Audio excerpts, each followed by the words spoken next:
Assalamualaikum warahmatullahi wabarakatuh. Nama saya Rehana Khalbaria dengan NIM 330102100079. Saya di sini ingin memenuhi tugas UTS mata kuliah perbandingan hukum keluarga.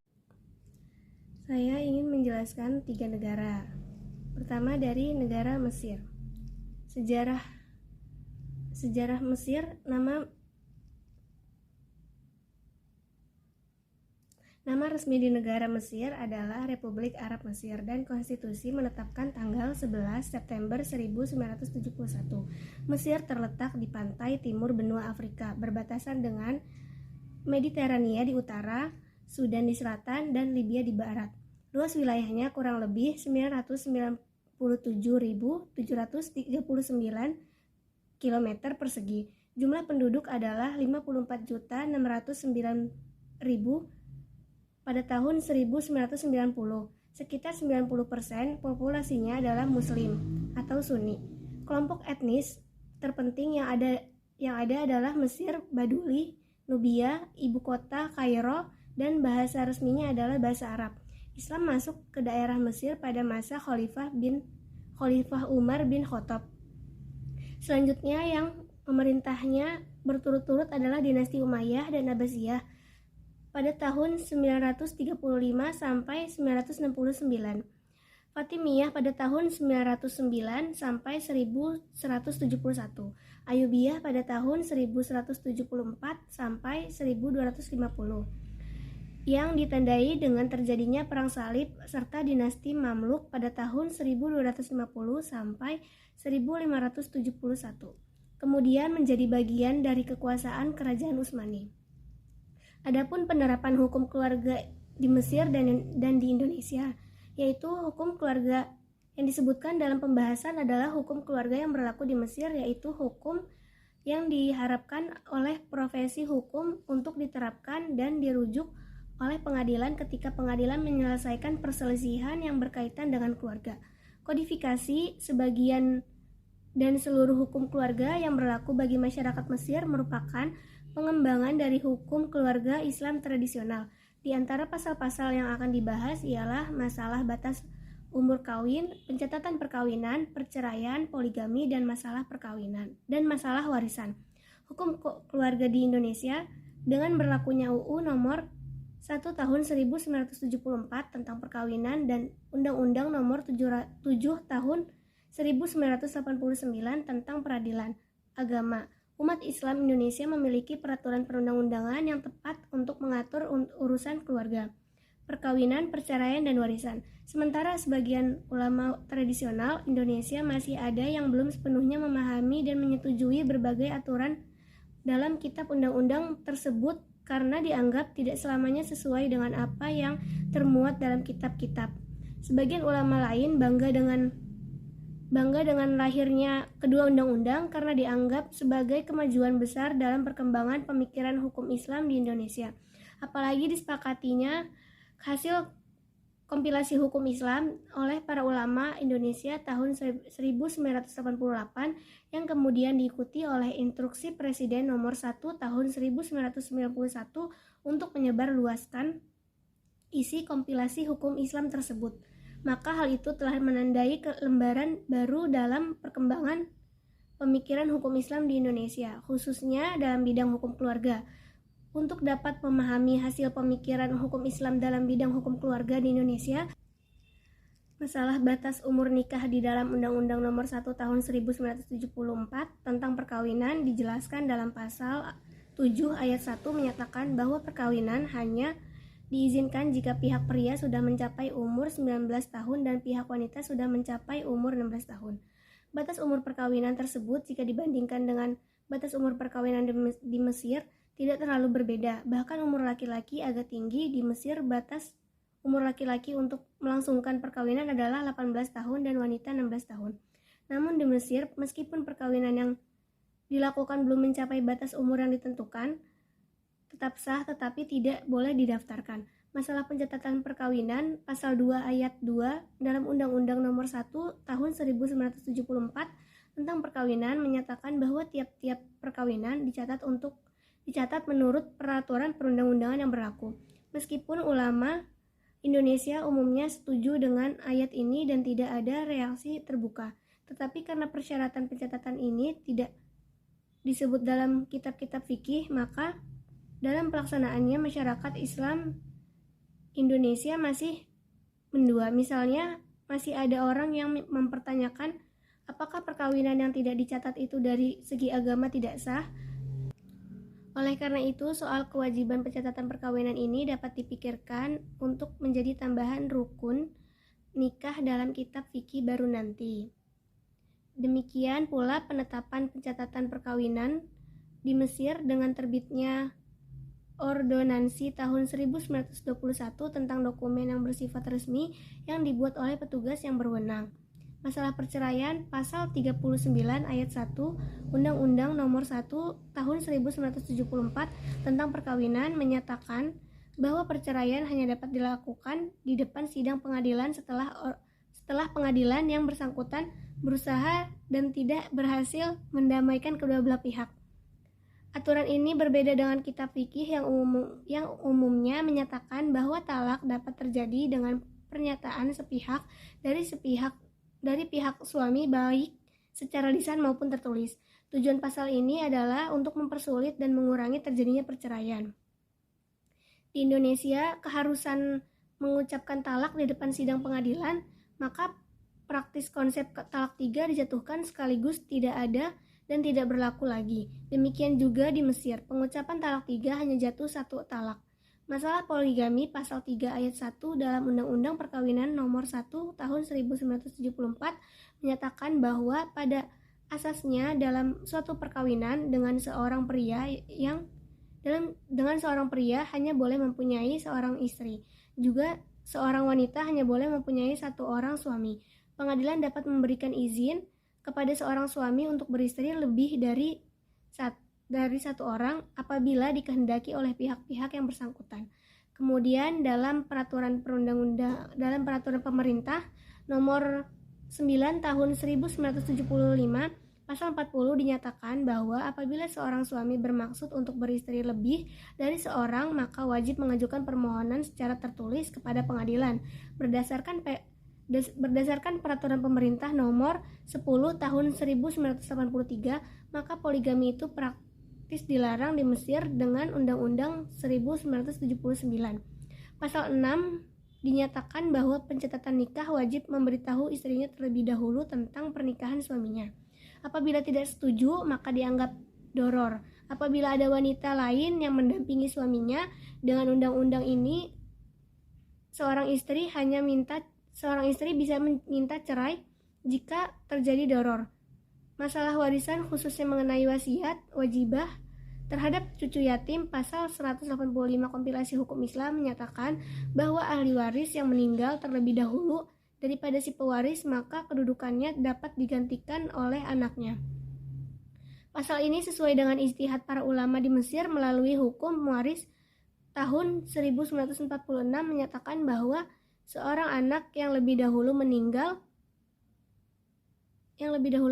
dunia dan meninggalkan anak pula, maka si cucu itu menggantikan ayahnya dalam mewarisi kakeknya atau neneknya dengan cara memperoleh wasiat wajibah tidak lebih dari 1/3 harta.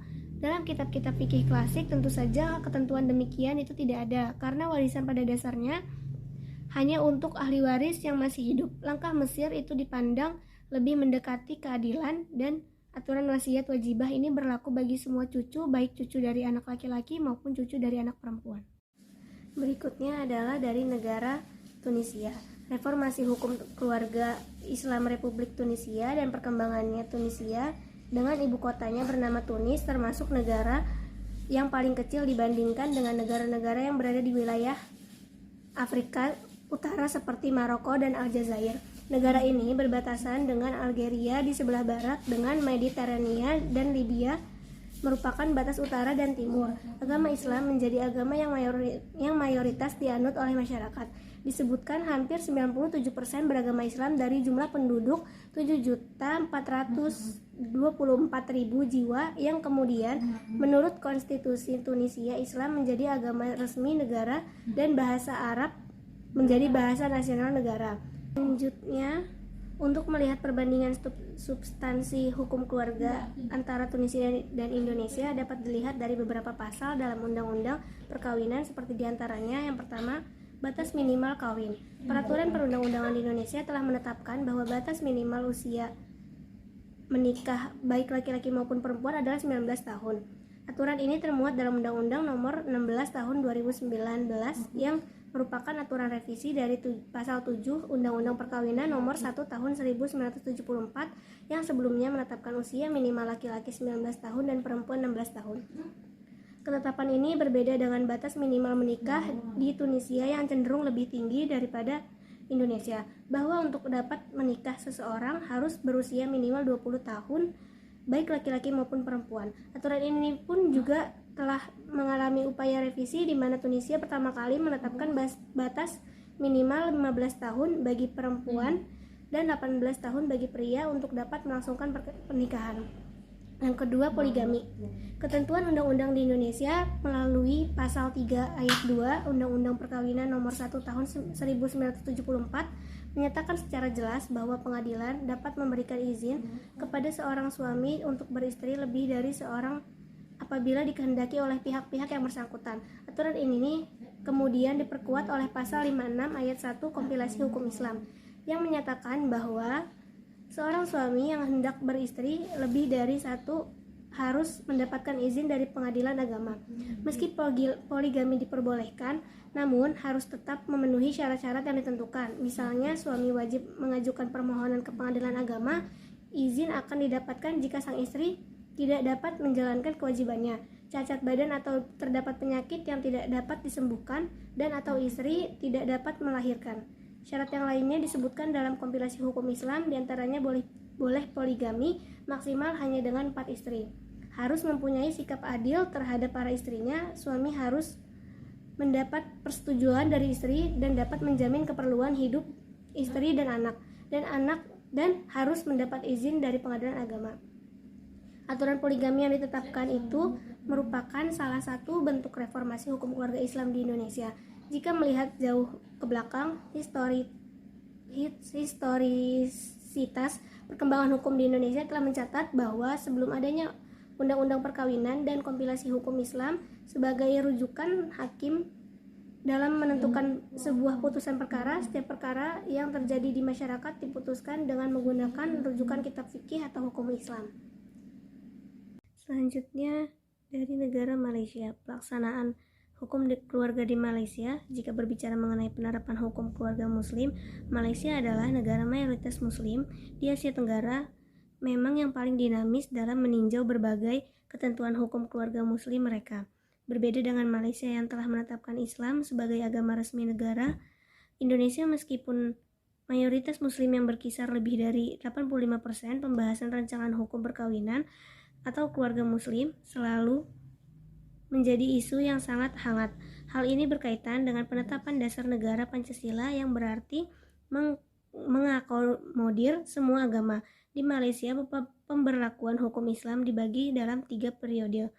Periode pertama itu Melayu, Inggris, dan kemerdekaan. Pada masa kemerdekaan, karena belum banyak hukum Islam yang tertulis, hukum masih didominasi oleh hukum Inggris. Walaupun beberapa masalah telah diatur dalam hukum Islam di Malaysia, namun hukum Inggris tetap diberlakukan pada sebagian besar legislasi dan jurisprudensi. Undang-Undang Hukum Perdata 1956 menyebutkan bahwa jika tidak didapatkan hukum tertulis di Malaysia, pengadilan perdata harus mengikuti hukum adat Inggris atau aturan lain yang sesuai. Dengan demikian, hukum Islam hanya berlaku pada wilayah yang terbatas, yaitu yang berhubungan dengan keluarga dan pelanggaran agama. Dalam hal ketentuan hukum keluarga, ketika itu, pengadilan perdata tetap memiliki yurisdiksi seperti dalam kasus hak milik, warisan, serta pemeliharaan anak. Bila terdapat pertentangan antara pengadilan perdata dan syariah, maka kewenangan peradilan perdata lebih diutamakan. Melihat kenyataan ini, eksistensi hukum Islam di Malaysia sesungguhnya belum berlaku secara menyeluruh terhadap semua penduduk negara tersebut. Hal ini karena masih adanya pengaruh hukum koloni Inggris yang pernah menjajah Malaysia. Di Malaysia, hukuman bagi pelanggar ketentuan mengenai poligami adalah denda Rp1.000 atau penjara 6 bulan lamanya. Hukuman tegas seperti ini tidak diberlakukan di negara lain termasuk Indonesia. Di Thailand, poligami pada umumnya sangat tidak disukai oleh kaum perempuan. Ketentuan hukum di Thailand juga tidak memperolehkan praktik ini sehingga pihak istri kedua dan anak-anaknya tidak mendapatkan hak keperdataan dari negara. Namun, hukum keluarga Islam di wilayah Thailand Selatan ini diakui keberadaannya oleh negara, sehingga mereka yang melakukan pernikahan di hadapan imam atau Datoyut Vitam dan telah dicatat oleh sang imam tersebut, maka dianggap sudah sah meskipun akad nikah yang dilakukan adalah perkawinan poligami. Adapun perbedaan hukum keluarga di Malaysia dan Indonesia ialah yang pertama itu ada batas perkawinan. Di Malaysia dalam Akta 303 Undang-Undang Keluarga tahun 1984, Malaysia membatasi usia perkawinan bagi laki-laki 18 tahun sebagaimana dalam Section 8 umur minimum perkawinan. Tiada suatu perkawinan boleh diakad nikahkan di bawah akta ini jika lelaki itu berumur kurang lebih 18 tahun atau perempuan itu berumur kurang dari 16 tahun, kecuali jika hakim syari telah memberi kebenarannya secara bertulis dalam hal keadaan tertentu. Dibuatnya undang-undang terkait batas usia perkawinan bertujuan agar anak-anak dapat terjaga kehidupannya sehingga terhindar dari penindasan serta pemaksaan dari pihak lain untuk menikah dan mendapatkan kebebasan dalam menentukan masa depannya. Di Indonesia, dalam pasal 7 ayat 1 Undang-Undang Nomor 16 tahun 2019 mengatakan perkawinan hanya dibolehkan apabila pihak laki-laki dan perempuan sudah mencapai usia 19 tahun. Ketentuan batas usia juga disebutkan dalam kompilasi hukum Islam pasal 15 ayat 1, yaitu menyebutkan perkawinan boleh dilaksanakan apabila laki-laki berusia 19 tahun dan perempuan 16 tahun. Pencatatan perkawinan di Malaysia itu menjadi bagian dari tindakan preventif terhadap kemadharatan yang diundangkan Malaysia dalam Akta 303 Section 22. Pencatatan dilakukan setelah akad dilangsungkan. Ada 3 proses yang mesti dilalui. Pertama untuk yang tinggal dan menetap di masing-masing negara, pada dasarnya pencatatan dilakukan setelah selesai akad nikah, kecuali Kelantan yang menetapkan bahwa perkawinan baru dapat dicatatkan setelah 7 hari akad dan pencatatan tersebut disaksikan oleh wali, 2 orang saksi dan pendaftar. Hal tersebut diatur dalam Undang-Undang Pinang Section 22. Selanjutnya itu ada wali dalam perkawinan. Di Malaysia dalam Akta 303 pada hakikatnya wali menjadi bagian yang harus ada dalam prosesi perkawinan. Wali yang dimaksud dalam perundang-undangan adalah wali nasab. Baru kemudian jika tidak ada atau dimungkinkan ada, maka dari pihak pemerintahan disediakan wali pengganti atau wali raja. Di Indonesia, sebagaimana Undang-Undang Nomor 1 Tahun 1974 tentang perkawinan menyatakan sebagai berikut ayat 2, untuk melangsungkan perkawinan seseorang yang belum mencapai umur harus mendapatkan izin kedua orang tua. Ayat 3, dalam hal salah seorang dari kedua orang tua telah meninggal dunia atau dalam keadaan tidak mampu menyatakan kehendaknya, maka izin yang dimaksud ayat 2 pasal ini cukup diperoleh dari orang tua yang masih hidup atau dari orang tua yang mampu menyatakan kehendaknya. Ayat 4, dalam hal kedua orang tua telah meninggal dunia atau dalam keadaan tidak mampu untuk menyatakan kehendaknya, maka izin diperoleh dari wali orang yang memelihara atau keluarga yang mempunyai hubungan darah dalam garis lurus ke atas selama mereka masih hidup dan dalam keadaan dapat menyatakan kehendaknya. Menurut Undang-Undang Nomor 1 Tahun 1974 tentang perkawinan menganggap bahwa wali bukan merupakan syarat untuk sahnya nikah, yang diperlukan hanyalah izin dari orang tua. Itu pun bila calon mempelai baik laki-laki maupun wanita belum dewasa di bawah umur 21 tahun. Dalam pasal 6 ayat 2 UU Perkawinan menentukan bagi perkawinan yang belum dewasa harus mendapatkan izin dari kedua orang tua wali, sehingga berdasarkan ketentuan beberapa pasal tersebut di atas tidak dijelaskan secara spesifik tentang pelaksanaan wali hakim itu. Selanjutnya perceraian di Malaysia proses atau langkah-langkah perceraian dengan talak di Malaysia menurut Akta 303 Hukum Keluarga Islam 1984 secara hukum adalah sebagai berikut. Yang pertama ada mengajukan permohonan perceraian ke pengadilan yang disertai dengan alasan. Yang kedua, pemeriksaan yang meliputi pemanggilan oleh pihak-pihak oleh pengadilan dan mengusahakan pengadilan. Yang ketiga, putusan hal-hal lain yang penting terkait proses perceraian adalah pengucapan ikrar talak harus di depan pengadilan. Semua undang-undang di Malaysia mencantumkan murtad sebagai alasan perceraian, tetapi tidak dengan sendirinya terjadi perceraian, melainkan dengan putusan hakim kecuali sebagaimana diperuntukkan selainnya dengan nyata.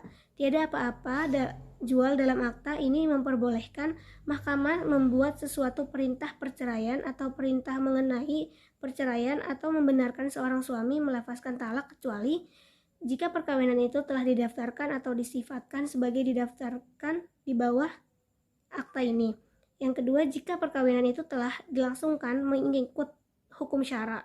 Yang ketiga, jika pemastautinan salah satu pihak kepada perkawinan pada masa permohonan itu diserahkan dalam wilayah persekutuan. Di Indonesia, berdasarkan pasal 38 Undang-Undang Perkawinan dapat putus karena kematian, perceraian, dan atas keputusan pengadilan. Selain itu, pasal 39 ayat 1 Undang-Undang Perkawinan mengatakan bahwa perceraian hanya dapat dilakukan di depan sidang pengadilan setelah pengadilan yang bersangkutan berusaha dan tidak berhasil mendamaikan. Cerai gugat atau gugatan cerai yang dikenal dalam Undang-Undang Perkawinan dalam Peraturan Pemerintah Nomor 9 Tahun 1975 adalah gugatan yang diajukan oleh suami atau istri atau kuasanya ke pengadilan yang daerah hukumnya meliputi tempat kediaman tergugat.